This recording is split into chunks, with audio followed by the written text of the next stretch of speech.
Welcome back to Inside the Game with CNHI Sports. I'm George Bremer of CNHI Sports Indiana, and as we do every week, we'll check in with CNHI writers around the country for some of the biggest stories going on in the world of sports. Let's start with a busy week in the NFL.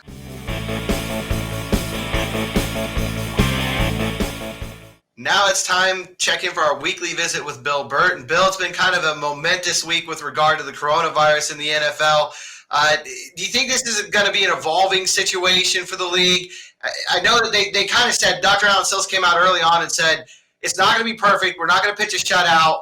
You saw the problems crop up in Tennessee. There were a couple other teams that had lesser extents. We'll get into that a little bit later.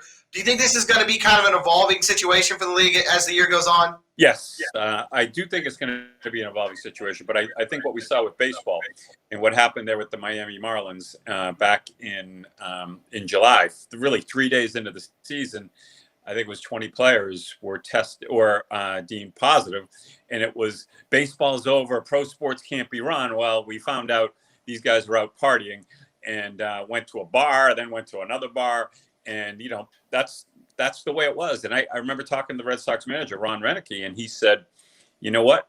We have to start taking this seriously. This is a weekend, by the way, and we have to start taking it seriously. And you know what? We all have to start taking it seriously. Our tendencies are get a little lax. No one in your family has it. No friends that you know. You maybe hang out with some buddies in the neighborhood or friends, and no, we got to take this seriously because it is serious. And I was mentioning my neighbor has a son that plays up in college, and his girlfriend is on the field hockey team. Her roommate's girlfriend had a boyfriend come up from another college where he played football. Lo and behold, he was positive. He gave it to half of the sports the athletes up there. So the point is, this is serious, and we're gonna get more blips. But as long as they don't have to go an extra week, and they can figure this out. So far, they have. I don't know if they're gonna figure it out this way, but I believe we're a quarter way in. I think we're gonna do this. No, absolutely. I think one of the things that you talked about with baseball that's important is going back and kind of tracing the origin. They know what happened with the Miami Marlins. They know what happened with the St. Louis Cardinals. I know they're not 100% sure right now on Tennessee, but at least part of it seems to do with a pretty normal aspect of the NFL. Bringing in a guy during the week to the practice squad after a tryout. Guy tests negative Monday, tests negative Tuesday. He's positive Wednesday, but they don't find that out until Thursday. And he's already practiced for a day, and now you've got a mini outbreak down there. I know there's already rules in place. They're already changing that. How important is that, I guess, that part of this process, identifying where the problem areas are, because they're going to be there, and just kind of rolling with those punches as they come along? That's it. Look, there's two things. One is the testing. They have way more access to testing than the average person. We can, and they're getting tested almost on a daily basis if they need it. But once they figure that out, and I think once the players, like we had, we'll talk about it, happened in New England with Cam Newton, and he was only one. We still don't really know where his came from. He may know, but we don't know. And so once you know that, you understand where this could come. I mean, did it come in him shooting in a mall where he was taking pictures with people and put his mask down? Lo and behold, that's where it could have been. So and that helps because then can't do that. And he's an example of, and he's asymptomatic there in the New England, Cam Newton, which means looks like he could be back next week for next week's game. But yes, that is tantamount. The testing is tantamount. I think the NFL has done a great job so far. I know people here, even sports writers, were thinking they should have postponed the game with Kansas City. And I said, no, that's why they sent them out on Monday morning, by the way, because they waited for later testing on Sunday. And it wasn't easy, but this is what the Patriots had to do. And that's what happens. And they did it. And they had a great showing of themselves, to be honest with you. And, it's a football question. But I think overall, NFL, solid job so far. And that's going to get into that specifics of what happened there in New England. Obviously, Cam Newton, a huge name, off to a great start with the Patriots. They don't have him. And then on top of that, they're traveling the day of. I was listening to Brett Favre earlier on the radio, and he said that's unheard of. To him, that you'll play whenever the league tells you to play. If they tell you to play on Tuesday, you play on Tuesday. But traveling on the day of, to him, was something that was completely foreign. And the Patriots, of course, with Bill Belichick, the way he runs things, it didn't seem to affect them. They came out, they had a good game plan. There were obviously issues with Newton not being on the field. The quarterbacks didn't play at the level they expect there, and that ends up ultimately costing them the game on Monday night against the Chiefs. But is this just life in the NFL this year? You always have to deal with injuries. The league always has unexpected adversity crop up, but is this just sometimes you're going to have to travel on game day now, I guess? Yeah, and that's what you have to do. Now, if it's California, you're probably not doing it. It was halfway across the country, still isn't easy. Yeah, but look, this is the way it's going to be, and it's going to affect some people. Now, someone had mentioned, what if it was Mahomes that came up a positive test? They probably would have canceled the game, postponed the game. I'll bet they probably would have, and probably I would have too if I'm the NFL saying, hey, I don't want to rush Kansas City. We need Kansas City. We need Mahomes, the face of the league. So I think this is the way it's going to be, and I honestly don't have a problem with it. Belichick had, this is what we told to do. We knew going in this could happen, and we had to do it. No complaints, and you know what? They looked pretty darn good. They made Patrick Mahomes look bad, and I don't remember the last time he looked that bad. Yeah, they're in that game. You go down inside the 20 twice, and I think it was back-to-back drives at the end of the first half and the start of the second half, and you come away with no points, and that's really the difference in that football game. The final score ends up being a little bit lopsided, but the Patriots pushed the Chiefs to the limit. What did Belichick do? How did he handle that week? We kind of know from the outside, you see the way he's so detail-oriented. How did he get them ready the way that he did? Yeah, it's tough. That's why, and I did say this, George, we talked about this at the beginning of the season, coaching and quarterbacks. Those are the two most important aspects, I think, of COVID, because you have people in control that know what they're doing. And the Patriots were prepared. If I'm guessing, Belichick has already put, I'm guessing, 50 man-hours into Mahomes and 50 man-hours into Lamar Jackson, because those are going to be two guys he's going to have to go through, probably one and then the other. So he was ready for that game. And the Patriots, you've seen it before over the years when the Patriots have played some of the best. Peyton Manning, he was the toughest quarterback to fool. But what they did and what they try to do is, they have 8 guys at the line. There were times only 2 rushed, and they put 9 back in coverage. I mean, that doesn't ever happen. Well, it happens with Belichick, and it happened on not a short week per se, but it happened on a weird week. And because that's, he was prepared for it. And that's why the Patriots schemes are complex, but they don't ask too much of each individual player. It's like everyone has a couple of things to do, and that's it. Don't go outside of that. Don't worry about everyone's job here. Worry about your job. And I think that helped. That showed last night, because that was one of Belichick's best works last night with any kind of quarterback. George, maybe even you, Pats might have pulled that out by a field goal. I'll tell you, they don't want me under center. Yeah, There's going to be trouble there. It would have been a bigger loss. I'll take the paycheck, but I don't want to get hit. I don't want any part of that. Sticking with kind of the coaching theme, here in Indianapolis, it's AFC South country. I'm personally kind of shocked by the move Houston made. 0-4, obviously, they let go of Bill O'Brien, their head coach and their general manager. But the Texans have made kind of a tradition almost of slow starts. They've come back before and won the division, gone on into the playoffs. Were you surprised at all that Houston pulled the trigger so early, especially with the murderer's row schedule they had? No, I wasn't surprised. Would I have done it? I probably would have given them another couple of weeks.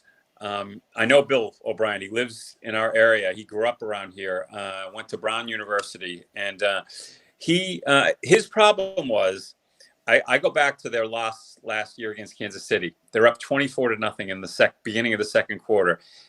And not only did they lose, they lost 51-31, and they were trailing at halftime after having a lead early in the second quarter. And then all of a sudden the offseason comes and they trade DeAndre Hopkins, essentially for a second-round pick. He's one of the top 3 or 4 receivers in the league.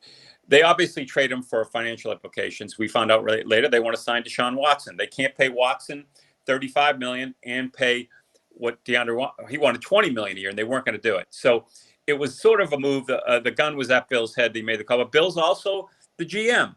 So now there's more pressure when you're the general manager and the head coach.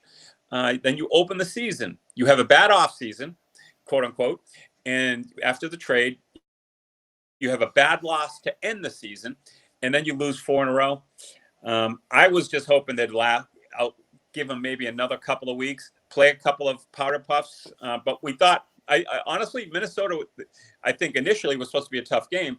0-3, some tough losses. He beats Minnesota. He's still around for a couple more weeks.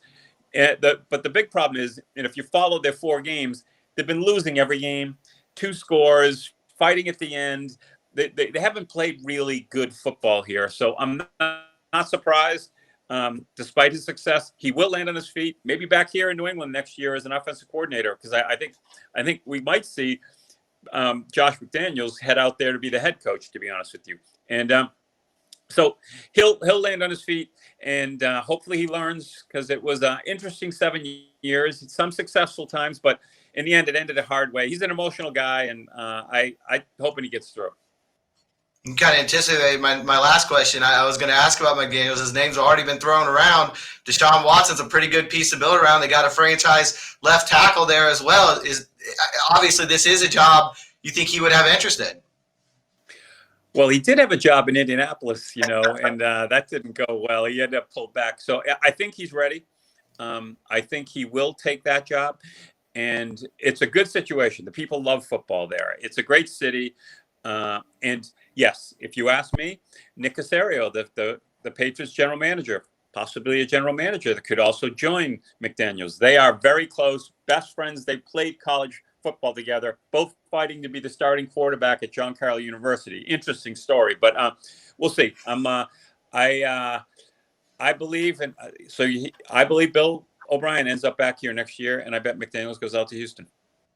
All right, definitely something to keep an eye on. Thanks a lot, Bill. We'll talk to you again next week. Nice chatting, George. Take care, and best to the missus. Thanks again to Bill for joining us. You can follow all of his Patriots coverage at Burt Talk Sport on Twitter, and you can follow me in the Indianapolis Colts at GM Bremer. Now let's shift gears and go to the college game. Go to Big Ten country and check in with Kevin Brockway of CNHI Sports Indiana and Elton Hayes of CNHI Sports Pennsylvania.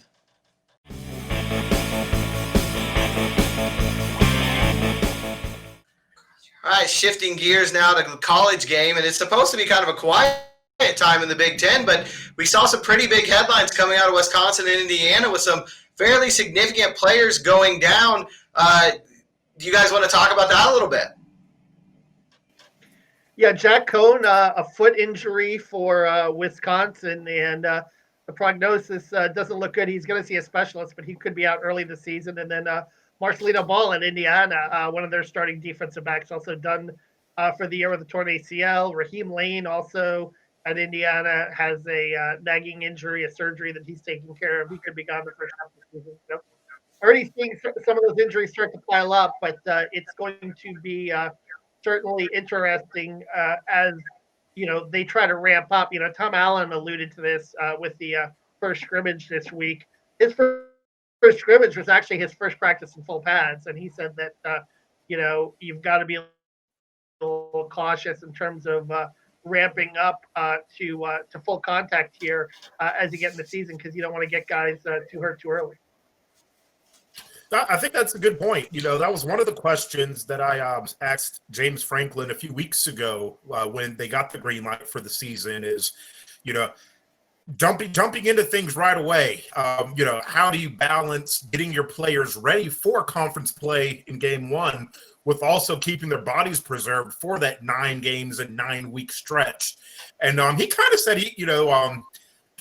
said in his experience, the college and the pro game now, there really isn't that much tackling in practice. They're aware of that. They try to be mindful of that and to preserve the players from injury, but it's inevitable. You get players playing, they're going to go at full speed. Their bodies aren't ready for the contact at this point. They didn't have the full complement of spring training or of spring practice, and or they had an abbreviated summer. So I'm not surprised, and it's going to be interesting to see what measures teams take moving forward to protect those players ahead of the season openers later this month.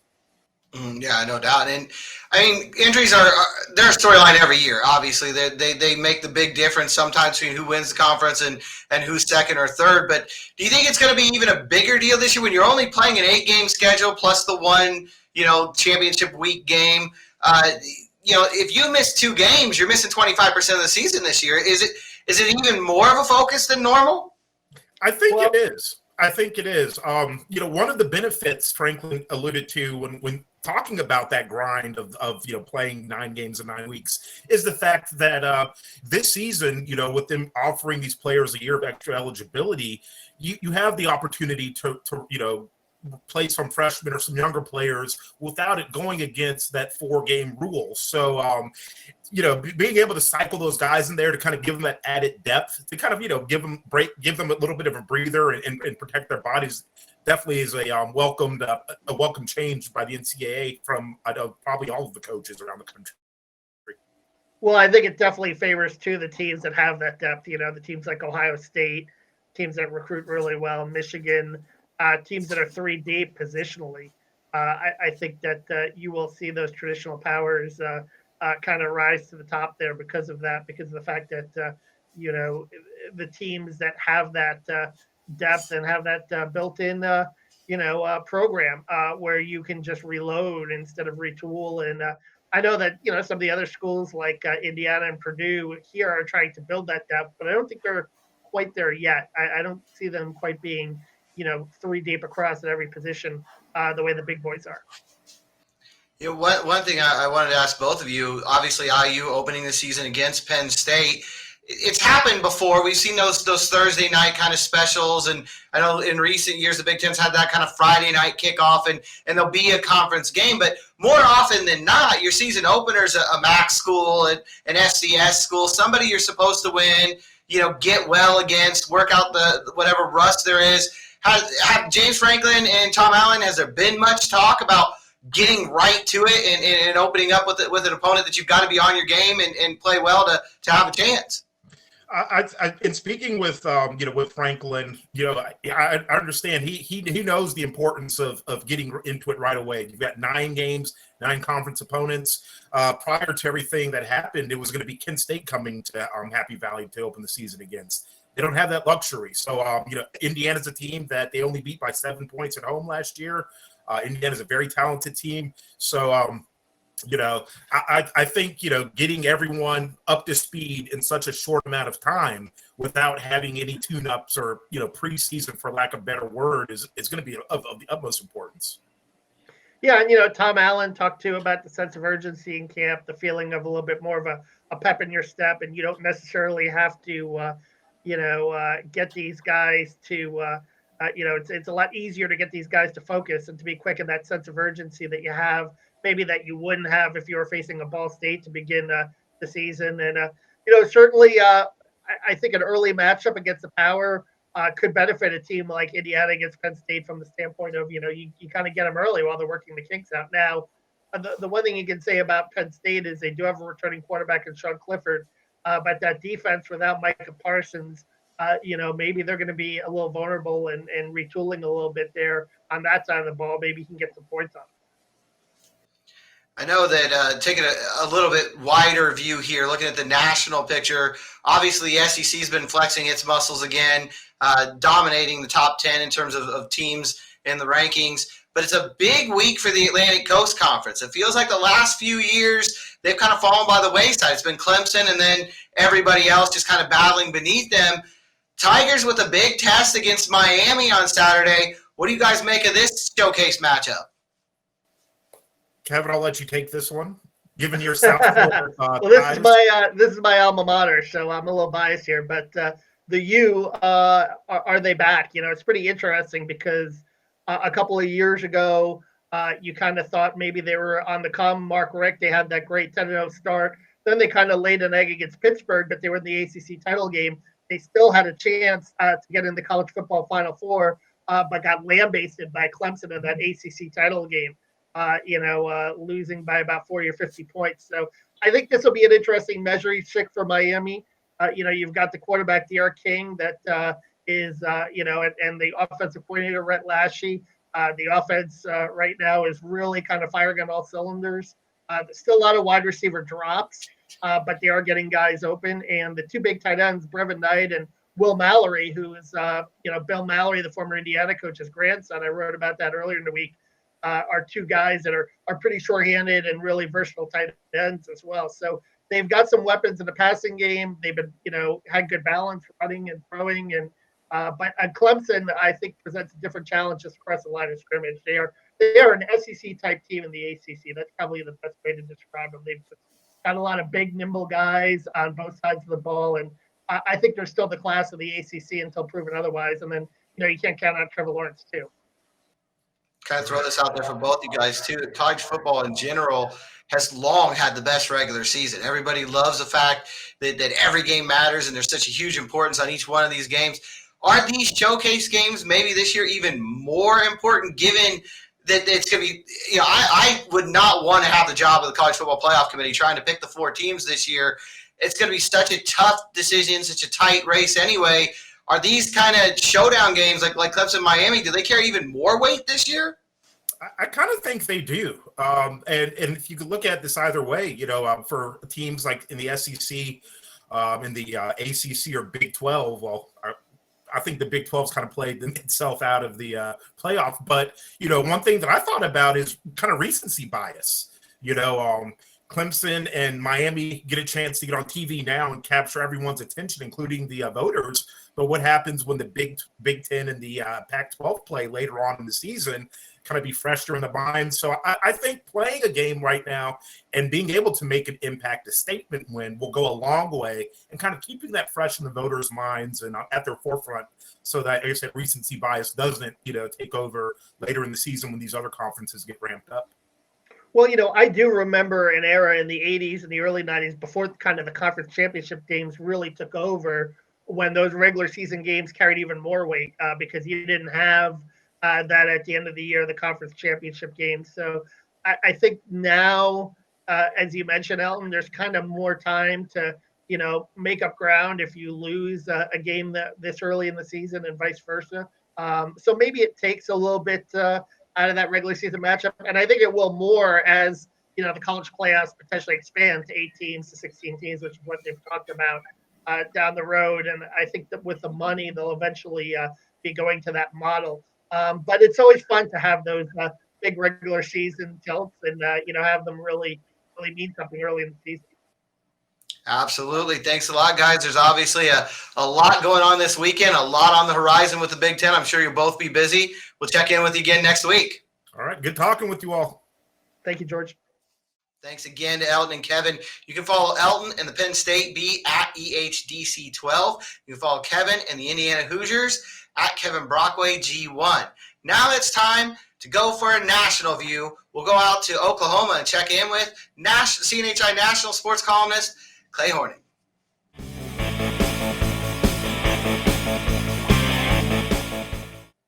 All right, now we make our weekly visit out to the Plains and Clay Horning. And Clay, I know that one of the things you've been working on this week is Jimmy Butler. This is quite a unique superstar in the NBA who's made a very interesting path and now is on the game's biggest stage. What do you have for us on Jimmy Butler? It's wild because he had that 40-point triple-double in Game 3, and perhaps when people see this, it will be about ready for Game 4. But at any rate, at least they'll still be playing by the time people see this. But the only 2 other players to ever have a 40-point playoff game without a 3 are Kareem and Shaq. And he did not even attempt a 3, and that's just antithetical to the NBA right now. So that just made me wildly interested in the guy, and it's just crazy because most of his career he's sort of been seen as a malcontent because he made it him or the coach in Chicago, and yet the coach that he escaped from, Fred Hoiberg, was ultimately fired before his contract ran out. And then he winds up with the Sixers, a seemingly good Sixers team with a lot of good players that wins a lot of games. But rather than re-signing there, as people thought that he would, and perhaps he even sort of let them think that he would, he signs with Miami. And here they are. And no team has underachieved in recent seasons like the Philadelphia 76ers. Win a lot of games, don't go anywhere in the playoffs, and always seem to have sort of baggage surrounding them. So we'll see if Doc Clippers coach. Wait, I'm drawing a blank. Doc Rivers. We'll see if Doc Rivers can figure that out. God, I live in fear of drawing blanks like that. But anyway, it's crazy. And then you can when he goes on talks to Rachel Nichols after the game. He's like, I don't care about the triple double. I just care about winning. And he says it in a way that you believe him, and you can sort of, it's rare that you get sort of the player that's hard to get along with because they take the basketball too seriously. I think that may have been a bit of the case that surrounded Chris Paul in Houston, and maybe a little bit with the Clippers, that he was at times a difficult teammate because he demanded so much. Turned out that's exactly the kind of teammate you want in Oklahoma City. But anyway, it's a crazy story, and without two starters in Game 3, they win. They win. They stay in the series, and it's just crazy. It's amazing, and love watching them play now. I mean, it's just. And I don't know your thoughts. I think it's been fun to watch Jimmy Butler grow up. I remember when he was in Chicago, he would kind of butt heads with Derrick Rose because he came in towards the tail end of Derrick Rose's career there. Rose was the MVP, our former MVP. It was his team, supposedly his team. And Jimmy Butler was the one making plays and carrying the team on the court. And so obviously there was friction there. There was rumors for a while that Rose was going to go and Butler would stay, and they both kind of went out. And he went to Philadelphia, and it didn't work there for whatever reason. Nothing, like you said, nothing seems to work in Philadelphia no matter what they try. Now he's found a home in Miami, and it feels like he's really grown into that kind of superstar role. I mean, you mentioned the company he's in there, Kareem and Shaq. That's, a pretty good couple of names to be alongside, and it seems like he's been doing that all year down there, taking this Miami team further than anyone thought it could go. It's fun. It's always fun for me, any player in any sport, to watch a guy grow like that before your eyes. It's always a really entertaining thing. Kind of going the other direction, we got to check in. Anytime we're with you, we got to check in on the Sooners. You kind of told us last week, hey, don't sleep on Iowa State. This could be another loss. Lincoln Riley came in. I thought he had tremendous shoes to fill in Bob Stoops. He comes in right away, wins games, goes to the college football playoff. Now they're 1-2. His first 2-game losing streak since the 90s, I think. Is the honeymoon over for Lincoln Riley and Norman? Maybe 2-game conference losing streak. That's possible. It's certainly, everything went wrong in the late 90s when John Blake was the head coach. He's 3 5-loss seasons from losing his job. I will say that. I mean, and also with Bob, 2005, Bob lost 5 games. 2000 before there was that. I can't come up with the year, but the season where OU thought it belonged to the playoff, but they didn't get in. The year prior to that, OU lost 5 games. Stoops would have these clunker seasons surrounded by 10, 11, 12-win seasons. So I think at some level the fan base understands a season like this can come along. And as I wrote after that game, this is who they are. They've got an offensive line that isn't terrific. They have a redshirt freshman quarterback who I think might be the best player on the team, but you don't want your redshirt freshman quarterback to be the best player on the team. You want him to be that when he's a junior, maybe. But at any rate, they have Spencer Rattler, who's terrific, but he's got no running game unless he's the one running the ball, to kind of like last year with Jalen Hurts. Their running backs are averaging about 3.5 yards per carry. And the defense, the defense is not giving up 55 points a game like it was under Mike Stoops. So it is still making progress, but it's no great shakes. So it's not what's happening to them is not predictable, but it can't be surprising. And I even said last week that the possibility existed that they could right some of the wrongs they encountered against Kansas State and still lose. And that's what happened. They weren't rotten in the fourth quarter. They didn't fall apart. they were just in I wrote in the end, it was just a classic college football game because these two teams are roughly each other's equal, and sometimes you lose a game like that. So I'm not worried about Lincoln Riley's future, but it's a letdown. It's absolutely a letdown for Sooner Nation, which has come to they're riding 5 straight Big 12 championships, and given the conference, they could still get a 6th, but they're starting from behind. But they're also riding 3 straight playoff appearances. That's not going to happen this season.